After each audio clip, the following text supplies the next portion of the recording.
If you guys need help gearing up for the gun running content or some of the unreleased stuff that's going to be coming soon, check out G2A with a link in the description and use code BOSS for an extra discount. Hey, how's it going, guys? MrBossFTW here, and in today's Grand Theft Auto 5 video, I'm going to be telling you guys how much money you're going to need to buy all of the unreleased content that's going to be coming out within the gun running DLC over the next couple weeks, and most likely the next couple of months, based off of all the information we know so far, and based off of Rockstar's previous patterns and what we've seen so far in the gun running DLC. Now, before we go any farther, I just want to let you guys know I've got a shark card giveaway going on right now. It's happening on my Twitter, which I'll leave a link to in the description. I'm giving away $1.25 million. Now, the reason I'm giving away this amount is there's a good chance that tomorrow on Tuesday, or in just a couple hours, or right now when you're watching this video, Rockstar has added some new content into the game, like a vehicle or clothing, and that'll help you either fund it or continue to grow your gun running business with the existing content. So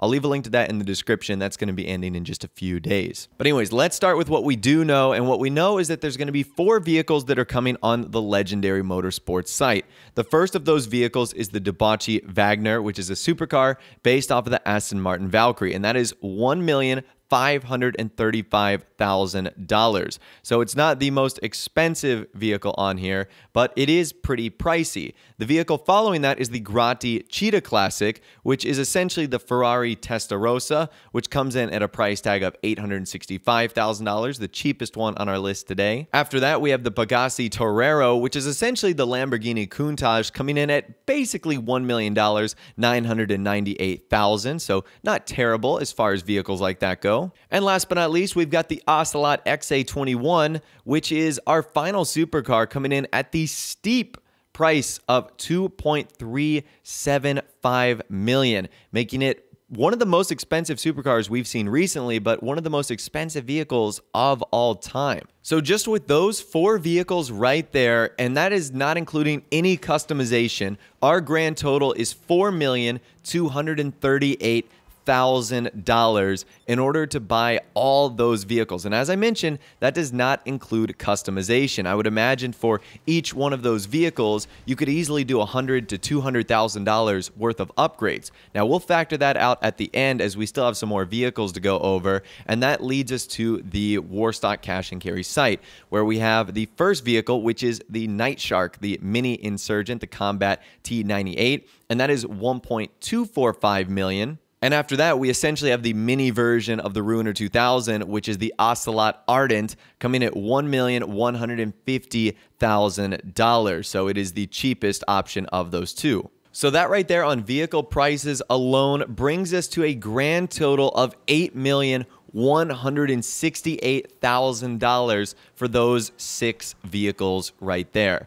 Now, the biggest chunk are going to be the 2 supercars, which is not surprising. The XA21 by Ocelot and the Wagner by Debauchee. That's going to take up about 30 to 40% of those prices right there. But regardless, over $8 million for those 6 vehicles. And honestly, we're not even done because we've got 2 MOC vehicles that we have to factor in as well. Now, those vehicles are the Insurgent Pickup Custom and the Technical Pickup Custom. Now, the upgrade fee for the Insurgent Pickup Custom is essentially $202,000, and the upgrade fee for the Technical Custom is basically $142,000, which is not all that bad. However, there are going to be some people that don't own the Technical or the Insurgent Custom, so we have to add those prices to this amount as well. So if you don't own the Insurgent Pickup, it's going to cost you $1.35 million, and if you don't own the Technical, it's going to cost you $950,000 in order to add those to your fleet of vehicles. So if you are those individuals that have to buy the Insurgent Pickup and the Technical, your new total is $10,780,000 for everything.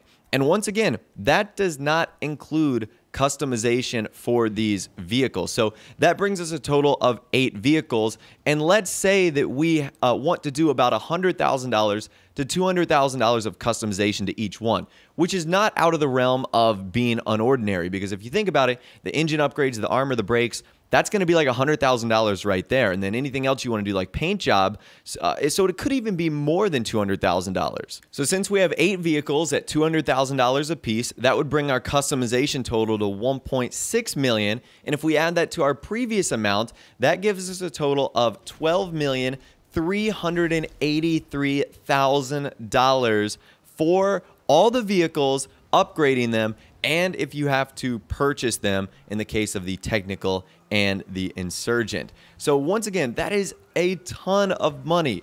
Now, it gets a little easier if you think about how this is going to be spread out, because obviously these vehicles won't be introduced at once. It'll be over the span of a couple weeks or a couple months, so you'll certainly have the time to gather the amount of funds for each vehicle. But that's also why I'm continuing to do these shark cards to help you out with stuff like this, because I know this can be incredibly expensive, especially after everything you probably just had to buy within the gun running update. However, we're not done, because we still need to consider the Independence Day content. Now, we don't really need to worry about anything else like adversary modes or stuff like that, because obviously that doesn't cost any money, but there's a good chance that the Independence Day content will. Now, there's also a good chance that it could be free. We've seen Rockstar do this in the past with previous holiday updates where stuff like this has been free, but I don't think it's going to be like that this time. So the 2 things I'm talking about are the liveries for the 6 versions of the Mark II weapons, and then the liveries for the MOC.